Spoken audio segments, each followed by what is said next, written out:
হাত ধরাধরি করে হাঁটছেন সাকিব বুবলী। সাকিব খান ও বুবলীকে শেষবার কবে একসঙ্গে দেখা গেছে? মনে করাটা রীতিমতো দুরূহ হবে।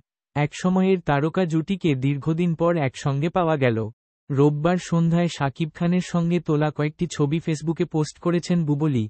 ছবিতে তাদের সন্তান শেহজাদকেও দেখা গেছে। বুবলীর ফেসবুক থেকে। সাকিব বুবলীকে একসঙ্গে দেখে কেউ কেউ আকাশ থেকে পড়েছেন। কেউ কেউ লিখেছেন, দুজনকে দারুণ লাগছে। বুবলীকে কি দেখাচ্ছেন সাকিব খান? দুজনের অন্তরঙ্গ মুহূর্তটিকে ক্যামেরায় ধরেছেন পুত্র শেহজাদ, নাকি অন্য কেউ? ৪৫ মিনিটের ব্যবধানে এসব ছবিতে ৪,০০০-এর বেশি রিয়্যাক্ট, ৩ শতাধিক মন্তব্য এসেছে। সবুজ ঘাসেও একে অপরের হাত ধরে খালি পায়ে হাঁটতে দেখা গেছে সাকিব ও বুবলীকে। তিনজনের চোখেই রোদচশমা। ছবি দেখেই বোঝা যাচ্ছে, বেশ ফুরফুরে মেজাজে রয়েছেন তারা। ছেলে শেহজাদ খান বীরকে নিয়ে গত মাসের শেষ দিকে যুক্তরাষ্ট্রের উদ্দেশ্যে উড়াল দেন বুবলী। দেশটিতে মাস দুয়েকের বেশি সময় বুবলীর থাকার কথা রয়েছে।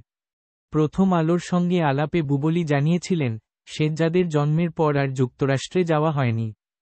শেহজাদের জন্ম যেহেতু যুক্তরাষ্ট্রে, তাই ওর কাগজপত্র হালনাগাদ করার কিছু ইস্যু রয়েছে।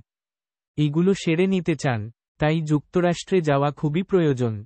বেশ কিছুদিন সেখানে থেকে শেহজাদের যাবতীয় কাগজপত্র ঠিকঠাক করার কাজটি সেরে নিতে চান।